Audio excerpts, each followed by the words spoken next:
In the summer of 1912, the small 2,000-person town of Villisca, Iowa, would forever be known as the place where a horrific and unimaginable crime occurred.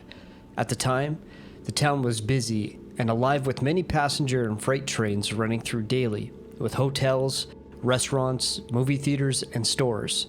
Most of the time, doors were left unlocked, and everyone knew everyone in the town. Crimes, although not unheard of, were rare, and especially violent crimes were something the townsfolk didn't have to worry about. A lively and vibrant town where no one would suspect such a horrible tragedy to occur. The Moore family would be brutally murdered, and the aftermath would cause panic throughout the families for many years to come. To this day, the crime is still unsolved. Let's take a look at the events that transpired that terrible summer in Villisca.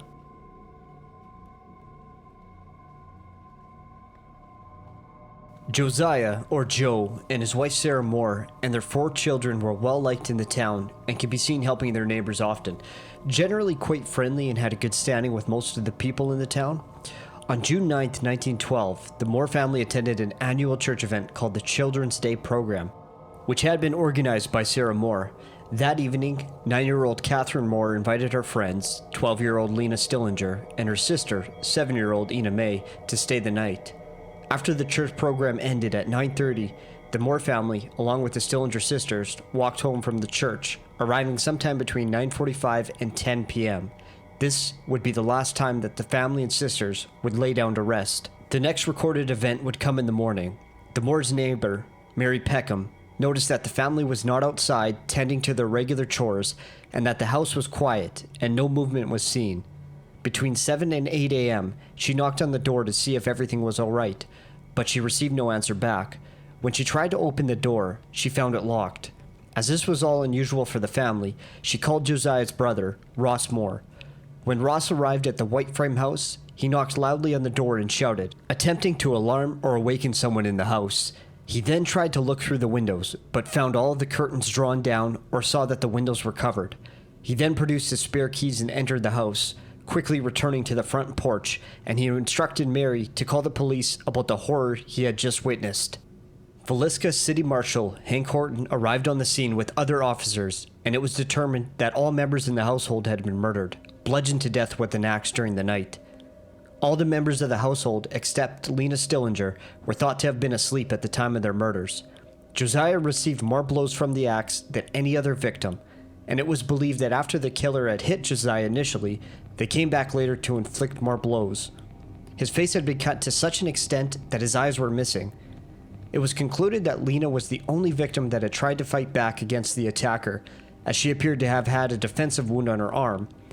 Lena, according to the inquest testimony of Dr. F.S. Williams, lay as though she had kicked one foot out of her bed sideways, with one hand up under the pillow on her right side, half sideways, not clear over but just a little. Apparently, she had been struck in the head and squirmed down in the bed, perhaps 1/3 of the way. Her nightgown was also slit up, and she was wearing no undergarments, and there was a blood stain on the inside of her right knee. Molestation was never ruled out, but no evidence could conclude.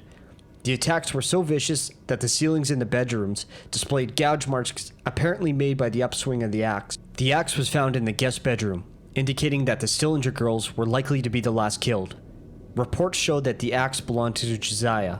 All of the victims' faces were covered with bed linens or clothing after they were killed, as if to be some sort of ritual. A bowl of water was also found in the home, with blood in it. Police believed that the murderer had washed his hands in it before leaving the house. By the time the police, the coroner, a minister, and doctors had went through the crime scene, word of the vicious crime had spread, and the crowd outside the home had grown. Terrified that the killer was still out there, the townsfolk gathered in formed groups, moving through the areas of the city and around the city to try to find the blood-soaked killer, although the search would come up empty-handed.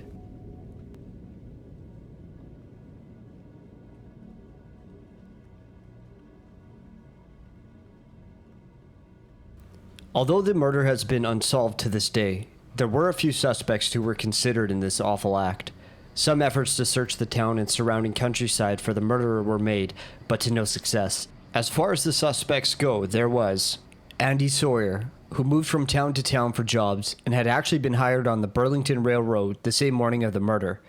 His crew members had said that he slept with an axe close by and he was a loner, keeping to himself, but he was interested in the murders. He was eventually turned in by his foreman on June 18th, but was dismissed as it was found that he was in another town the night of the murder, being arrested for vagrancy that night. Another suspect was Sarah Moore's brother-in-law, Lee Van Gilder, who was the ex-husband of her sister, Mary. Lee was known to be violent and had previous occurrences with law enforcement. There was apparently bad blood between him and the family. Van Gilder, however, was later cleared. Looking at possible motives, the authorities began to investigate Frank F. Jones, a very successful businessman and Iowa state senator. Before he opened his own business, Josiah had worked for Frank Jones as a top salesman in Jones of Villisca, a hardware and implement store. In 1907, Josiah left the company and started his own business, taking with him the John Deere franchise. The two became enemies due to this, but the authorities didn't believe that Jones would have committed the murder. There was also a rumor that Joe was having an affair with his daughter-in-law, though this was never proven and only a rumor. Investigators were tipped off that Senator Frank Jones may have hired a man by the name of William Mansfield to have the Moore family murdered. Back ranging from 9 months prior to the Villisca axe murders, there were similar killings that occurred, such as the case of an axe murder in Colorado Springs, followed by cases in Ellsworth, Kansas and Polo, Kansas. The murders in Colorado Springs were closely related in execution style to the killings in the Moore house. Bedsheets covered the windows to prevent people from looking in. At the Moore house, the murderer hung aprons and skirts to cover the windows from view. As in the murders in Villisca, the murderer in Colorado Springs wiped the blood off his axe and covered the heads of the victims with bedclothes. Detective James Newton Wilkerson, who was investigating multiple axe murders, found that all of the murders were committed in precisely the same manner, indicating that the same person had probably committed them. In July 1916, William Mansfield was arrested and brought to trial, but would be let off as his alibi had checked out with him being in Illinois at the time of the Villisca murders. He was released due to lack of evidence, although a witness had come forth after stating that they had seen Mansfield boarding a train at Clarinda, which would disprove his alibi. One of the more convincing suspects at the time was Reverend George Kelly. Kelly was a traveling minister who many would describe as peculiar. He had reportedly suffered some sort of mental breakdown earlier in life. He was also accused of peeping on women and having had asked young girls and women to pose for him. He was in town the day before the Moore family murders and was teaching at the Children's Day services where the Moores attended on June 9th. He had left the town the morning of the murders between 5 and 6 a.m.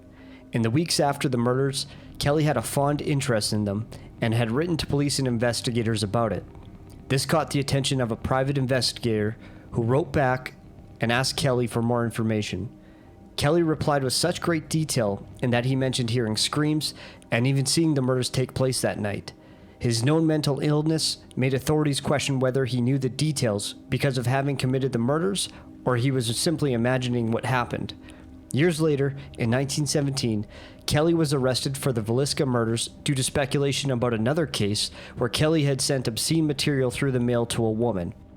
Police obtained a confession from him. However, it followed many hours of interrogation, and Kelly later recanted. After 2 separate trials, he was acquitted. Finally, Henry Lee Moore, unrelated to the Moore family, was a suspected serial killer and was convicted of the murder of his mother and grandmother many months after the murders in Villisca. The weapon he used for the murders was an axe. Before and after the murders in Villisca, the very similar axe murders on his mother and grandmother were committed, and the cases showed striking similarities, leading to strong suspicion that these crimes were committed by an axe-murdering serial killer, but this was also never proven to be Henry's doing. In the end, the police and investigators gave up in 1917. The murders remain unsolved, and the killer never brought to justice.